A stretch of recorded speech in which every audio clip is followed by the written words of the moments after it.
Tere, mina olen Hannes Hermaküla, kahe väga laheda poisi Eeriku ja Kaareli isa. Ja täna, kui ma teile seda videosalvestist läkitan, esineb meie vabariigi aastapäeva puhul lauluväljakul legendaarne Ruja, kelle ühe laulu sõnad on, et inimene õpib kogu elu, sureb aga ikka, ja siinkohal ma jätan asja pooleli, sest ma pole päris nõus sellega. Kas olete märganud, kui lihtsalt tuleb meil välja saavutuste üle rõõmustamine? Kui õnnelikult me oleme, kui lahendame ära matemaatika ülesande või läbime maratoni, mille jaoks me oleme terve aasta treeninud. Palju vähem mõtleme aga selle peale, milline õnn ja rõõm peitub tegelikult õppimises kui protsessis. See ärevuse ja üllatuse segune hetk, kui keegi esitab sulle küsimuse, millele sa ei tea vastust. Või see tunne, et sa oled ummikusse sattunud, et sa ei tea lahendust. Ja siis äkki sa näed veel ühte võimalust, mida sa ei ole proovinud. Just sellistes väikestes hetkedes peitubki õppimise kui protsessi võlu. Meie võimuses ei ole mitte lihtsalt õppides õnnelikuks saada, vaid me võime ka õppides õnnelikud olla. Nii et märgake ja tähistage neid hetki õppimise protsessis. Meid ümbritseb tohutu infoküllus. Samas informatsioon ei ole veel teadmine. Informatsioonist teadmiste saamine on protsess ja teadmised omavahel põimides loovad uusi teadmisi. Võitluskunst on mind õpetanud väärtustama ja austama iga inimest, sest tataamil ei ole eelarvamusi. Seal sa pead olema valmis kõigeks. Avatuna näed, et iga väärtustatud inimene saab olla õpetajaks. Iga sparingupartner on sinu õpetaja. Erinevate kultuuride, keelte ja teistmoodi mõtete kandjad on unikaalsed enda teadmiste poolest. Koos saavad nad näha seaduspärasusi ja luua seoseid, mis toovad uusi teadmisi. Filosoof Karl Popper on öelnud, et tõeline võiklikkus ei ole teadmiste puudumine, vaid nende omandamisest keeldumine. Täna on meie ees sama valik. Olla avatud meelega, kasutada erinevaid infoallikaid, luua seoseid inimeste ja teadmiste vahel või jääda suletuks, tõugates eemale uue ja tundmatu. Praktilistele oskustele igapäevaõpingutes rohkem aset. Nõnda kõlab seosteta faktiteadmiste äraõppimisest väsinute hüüd.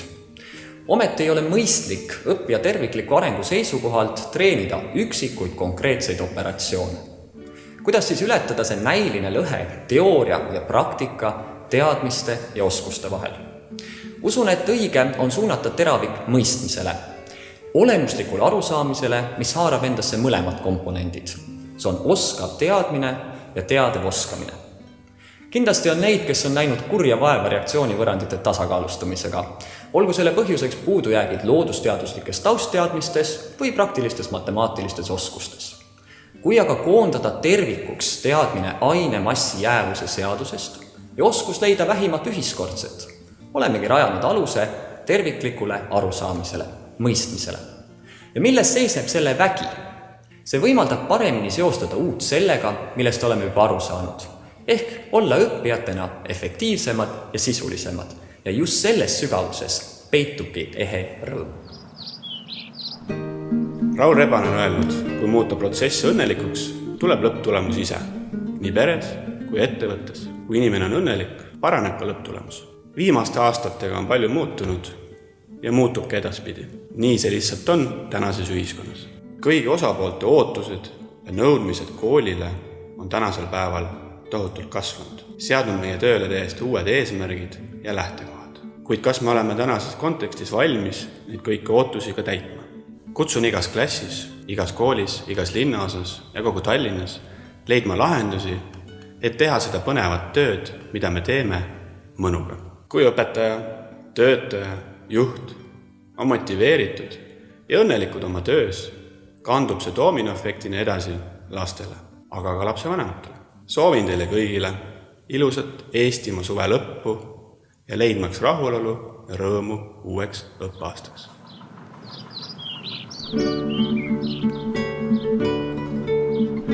Sellel sügisel lähen jälle üle pika aja ülikooli õppima, et olla valmis uuteks väljakutseteks. Kuna ma oma igapäevatöös puutun pidevalt kokku lasteaedades ja koolides kasutatavate robotitega, siis olen mõelnud, et tegelikult on haridusrobootika just see asi, millega saaks õpetada kõiki inimesi valmis nendeks tulevikukompetentsideks, mis meid lähiaastatel ees ootavad.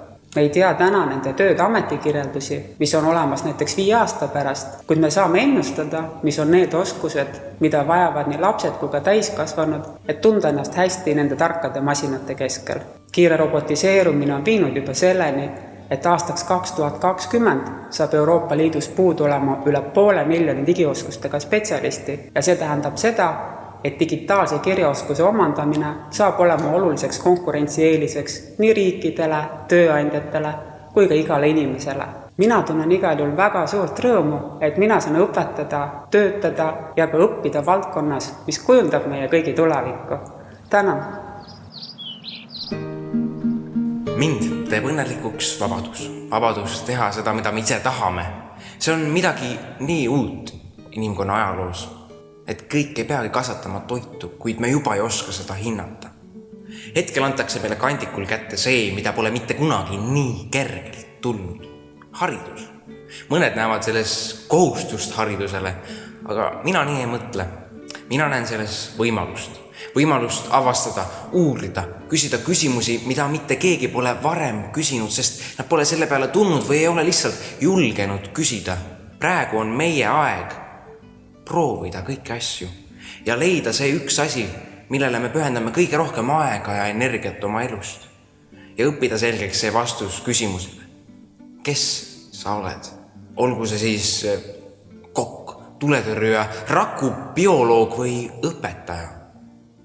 Ja et seda vastates ei kõlaks hääles mitte kahetsus, vaid uhkus ja rõõm. Enne laulupidu õppisin ma Eesti hümni laulma. Sellel olid rasked sõnad ja neid tuli keeruline meelde jätta. Aga kui selgeks said, oli uhke tunne laulda. Pärast laulupidu õppisin ma Maanteemuuseumis teeruliga sõitmist. See oli palju lihtsam kui Eesti hümni õppimine.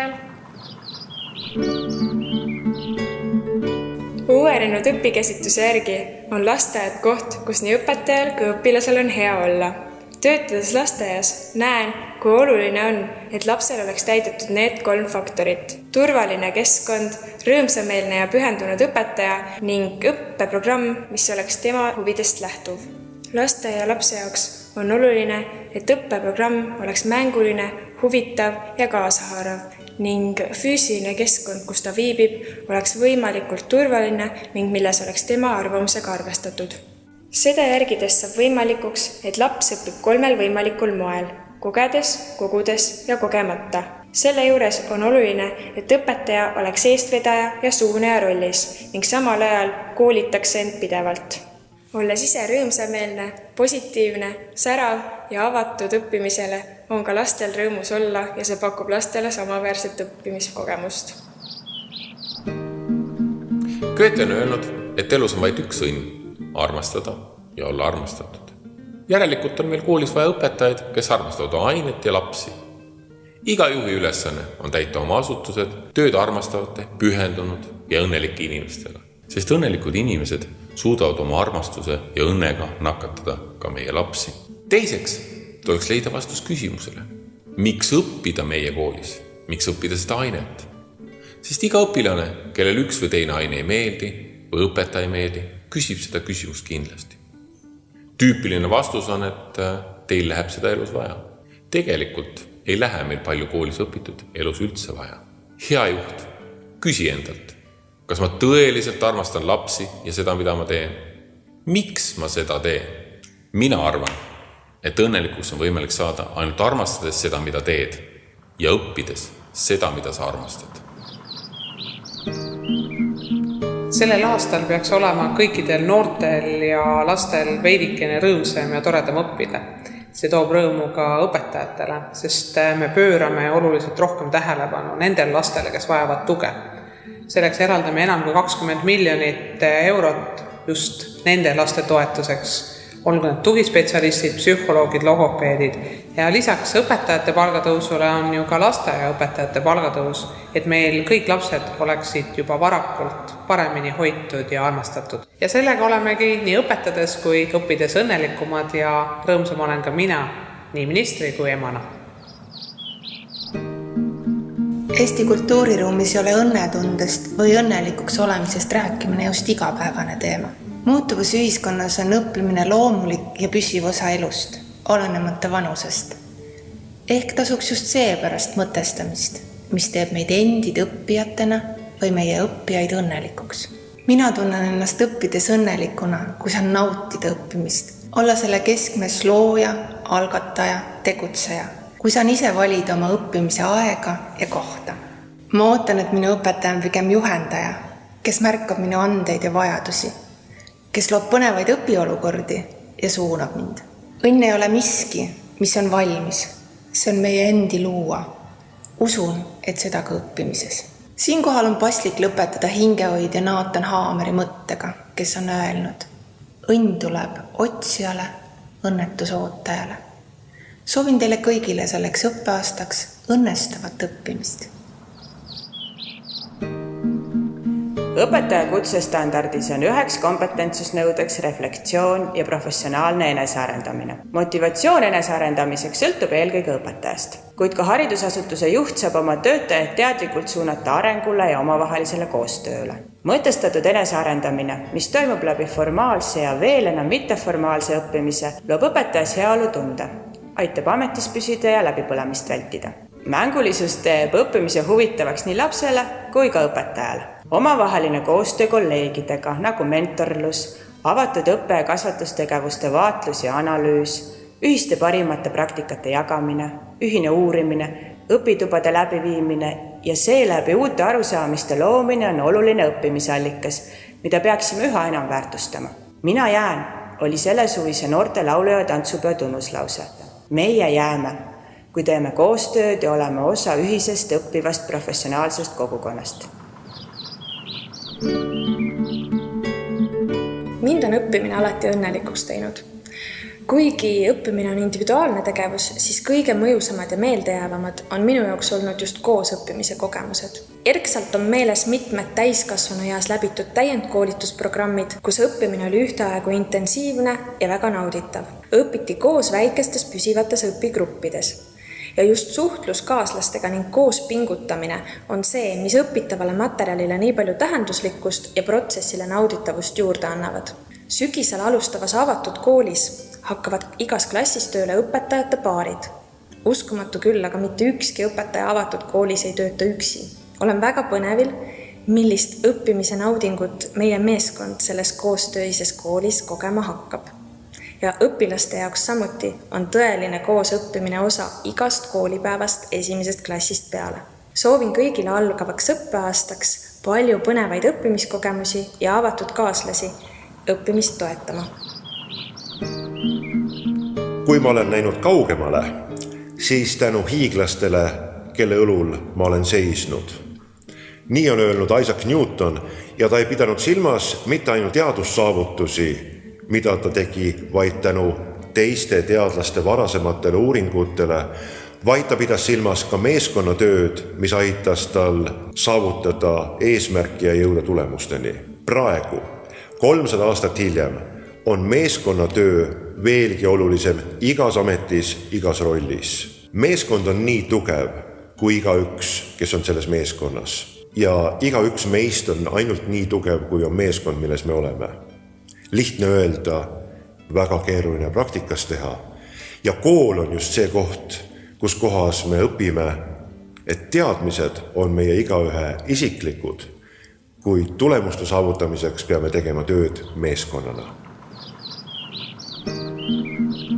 Minu lemmik antiikaja mõtiskleja, apostel Paulus, filosoof on ütelnud, et kuigi meie väline inimene vananeb, siis sisemine uueneb päev-päevalt. Ta mõtles eelkõige neid inimesi, kes pürgivad edasi ja kes õpivad. Ja seda edasi pürgimist on väga lahe kõrvalt vaadata oma 2 poisi pealt. See, kuidas üks väike elu avastab maailma, õpib tundma kõike seda, mis on tema ümber, õpib tundma iseennast, see on täiesti fantastiline ja see on progress, see on elu, see on edasiminek. Ja loomulikult selleks, et siin sootsiumis hakkama saada, tuleb ka usinasti akadeemilise hariduse tarvis koolipinki nühkida.